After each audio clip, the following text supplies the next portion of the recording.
Salut à tous, vous allez bien? Ça fait plaisir de revenir sur des vidéos un peu comme au bon vieux temps. Vous voulez un secret? La situation qu'on vit actuellement avec le confinement, c'est vraiment de la merde. Genre c'est hyper frustrant. Mais d'après vous, qu'est-ce qui est le plus intelligent? De rester frustré et de se plaindre un peu de ce qui nous arrive?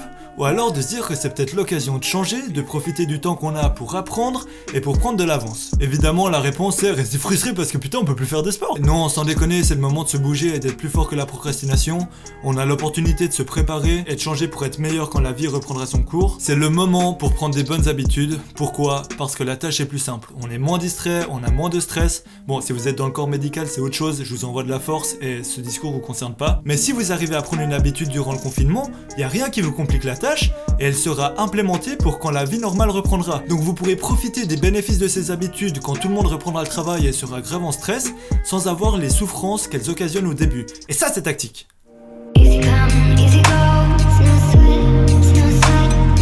Easy come, easy go, it's no sweat, it's no sweat. Dans cette vidéo, je vais vous donner 5 habitudes hyper puissantes pour atteindre vos objectifs. Et surtout, après ça, je vous donnerai un outil pour comprendre le fondement des habitudes et comment les garder sur le long terme parce que sinon ça sert à rien. En plus, j'ai une grosse annonce à vous faire, vous avez été des centaines à me le demander en DM Insta et en commentaire, vous allez grave kiffer.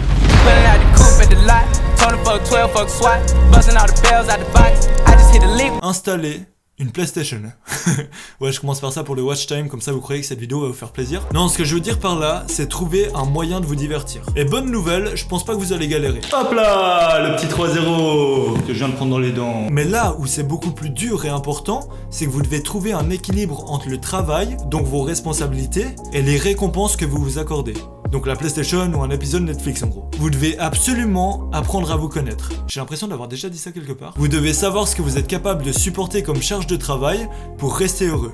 Parce que c'est important d'être heureux. En plus, ça nous rend meilleurs. Mais par contre, c'est souvent négligé. En fait, si dans cette vidéo, je vous avais dit ouais, prenez l'habitude de travailler pendant 6 heures de suite, faites pas plus de 15 minutes de pause, soyez acharnés, bah en fait, ça aurait été le pire conseil que je puisse vous donner.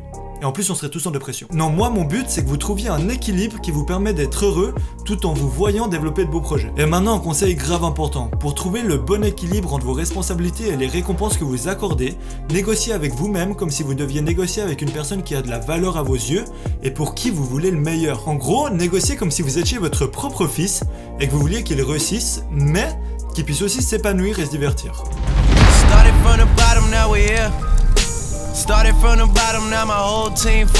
Bon, ok, j'en reviens aux habitudes qui piquent maintenant.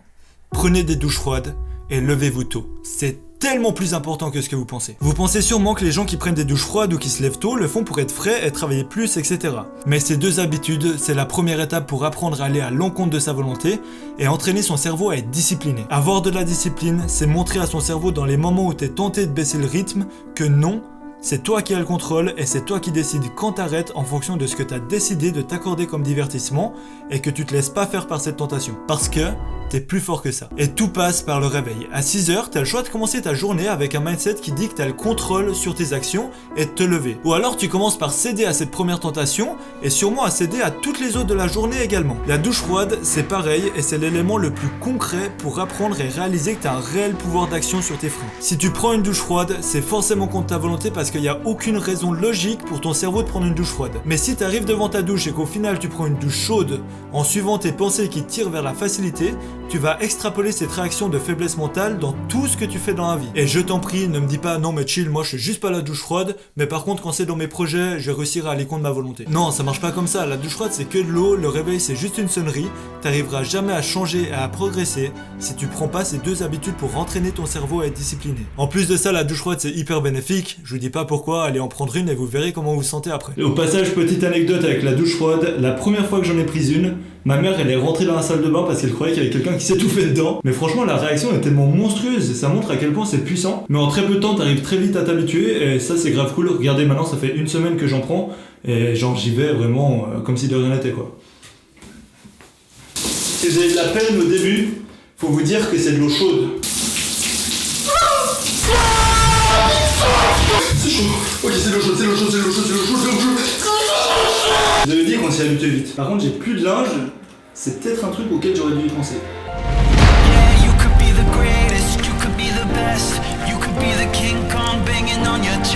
Faites-vous chier.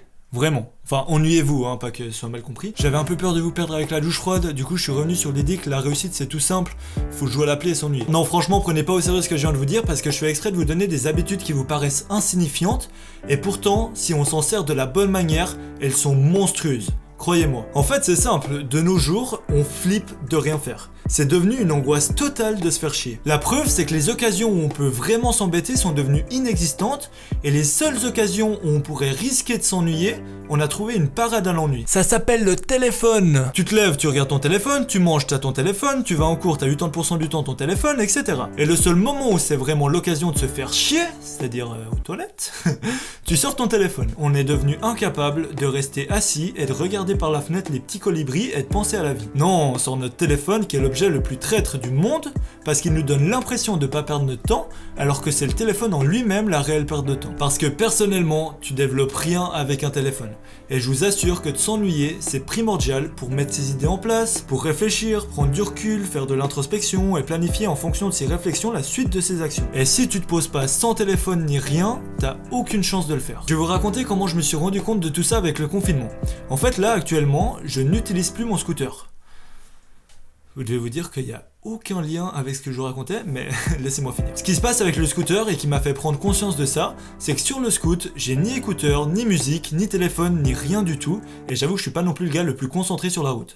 Et c'est incroyable, mais c'est à chaque fois que je suis sur mon scoot, que j'ai des idées qui se développent, des concepts qui commencent à prendre forme, j'ai vraiment une inspiration de malade à chaque fois que je prends le scoot. Et pourquoi ? Parce que je me mets involontairement dans une situation où la dernière chose à faire, c'est de penser. Et en fait, la grosse différence avec s'ennuyer à la maison, c'est que là, mon cerveau, il est pas stressé ou angoissé par l'idée de perdre du temps. Vu que je me déplace quand même, j'ai pas le choix, tu vois. Mon cerveau est à l'aise avec cette situation, il est détendu et serein. Bon, à part quand t'as un radar qui te refait ta photo de profil Facebook. Mais c'est dans ces moments-là où la créativité sort. Et il faut profiter de cette prise de conscience pour ne pas avoir peur de s'ennuyer chez soi. Parce que en fait ça peut être hyper bénéfique. Moi maintenant le matin je prends un café, je me pose sur le canapé et je fais rien pendant 15 minutes. Je pense même pas à mes projets ou quoi, je me laisse juste guider par mes pensées. Bon, souvent elles me guident sur mes projets. Donc vous pouvez rajouter sur votre planning 15 minutes d'ennui. Je vous dis franchement, la plupart de mes vidéos sont rédigées sur mon scoot. Ça perd un peu de charme, je suis d'accord. Et souvent quand j'arrive à destination, je lâche tout, je sors mon tel et je me fais un audio à moi-même pour me rappeler de toutes mes idées. Et d'ailleurs, regardez... Moi-même, etc. Je me parle, je développe des concepts, j'ai des paroles qui viennent, je suis méga inspiré tout le temps sur mon scoot. Et pourquoi ? Parce que juste... C'est cadeau.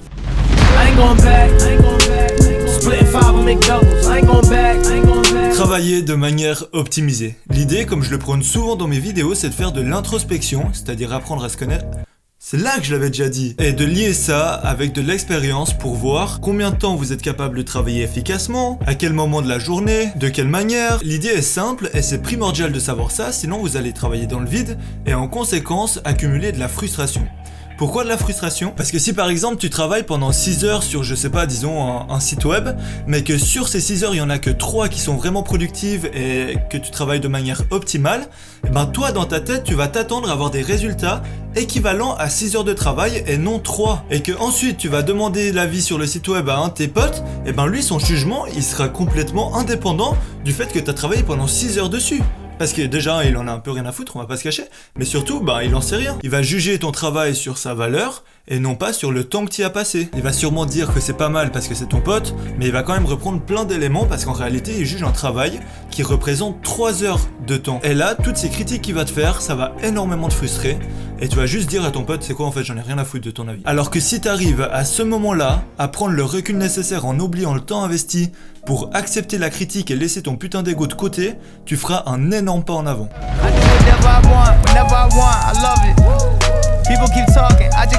Prenez l'habitude de vous organiser. Faites-vous un planning et faites-le bien. Regardez, si on analyse notre fonctionnement classique, on se dit ok, je vais au taf, je commence à 8h, je finis à 12h, pause, je travaille de 13 à 17, ciao. Le problème avec ça, et c'est exactement comme quand j'étais étudiant, je me disais que j'allais à la bibliothèque de 10 à 17h, j'y allais, je posais mon attel sur la table, je regardais l'heure et j'attendais. Ciao mec, ça va ? On va boire un café ? Et mon objectif du jour, c'était juste de passer un max de temps à la bibliothèque pour que tout le monde me voie et se dire « Oh, il travaille bien Mathias !» Pour ma petite conscience, alors que j'en avais rien à foutre si j'étais efficace ou non, si j'avançais comme un fou ou non, j'attendais juste que le temps passe. Et le problème avec une partie des gens qui sont au taf, pour pas faire de généralité, c'est que leur objectif c'est d'arriver à la fin du temps marqué sur leur horaire au lieu d'arriver à la fin d'une tâche. L'idée maintenant c'est d'avoir un projet et de réfléchir à ce que tu dois accomplir pour le finaliser.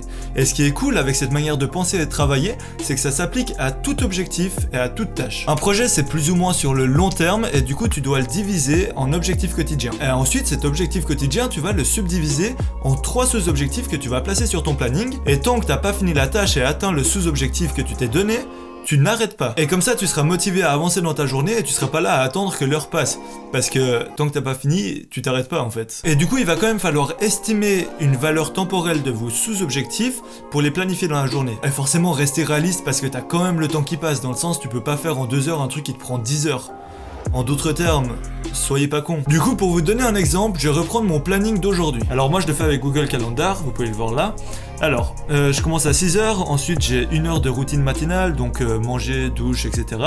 Ensuite, je commence par 30 minutes de lecture. Ensuite, 30 minutes d'un truc un peu secret que je vous dis pas, je vais le flouter. À 8h, je me mets au travail jusqu'à 10h. Là, aujourd'hui, j'ai taffé sur l'analyse des pubs de ma marque de vêtements. Ensuite, à 10h, j'ai 30 minutes de pause. Je fais à peu près 15 minutes où je fais un peu ce que je veux. Je prends un café et je me pose pendant 15 minutes à m'ennuyer, tout simplement. Je réfléchis, etc. C'est tout ce que je vous avais parlé au début de la vidéo. De 10h30 à midi, j'ai taffé sur le script de ma vidéo que je suis en train de tourner actuellement. En gros, j'ai relu, j'ai perfectionné, etc. À midi, je mange. Pas de secret. À 13h, me connaissant, je sais que j'ai de la peine à m'y remettre, donc souvent là je fais du sport. Quand je rentre, je prends une douche froide et de 15h à 18h, je filme cette vidéo. À partir de 18h, je mets jamais rien parce que déjà normalement j'ai l'entraînement, mais bon là on est en confinement. Mais en fait, je me donne juste la chance de travailler un peu sur ce que je veux. Si j'ai envie de faire autre chose, je fais autre chose. Si je veux faire des vidéos, je fais des vidéos, la marque, etc. Et puis aussi, ça me permet d'ajuster un peu mon planning. Si j'ai des tâches qui m'ont pris plus de temps que prévu, et ben là c'est là que je vais rattraper le temps perdu. Le plus important à retenir dans tout ça, c'est que pour garder une habitude sur le long terme, oubliez la motivation. La motivation, c'est hyper éphémère. T'en as un jour, tu travailles, tu t'attends à des résultats, t'as pas de résultats, t'as plus de motivation.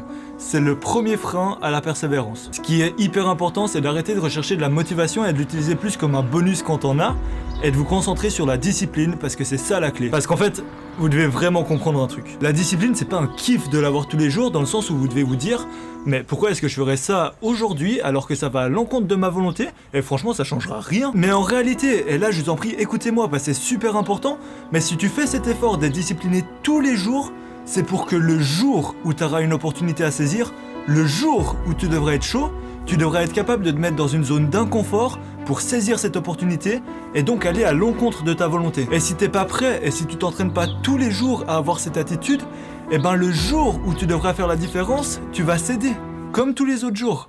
Voilà, j'espère que vous avez compris à peu près où je voulais en venir.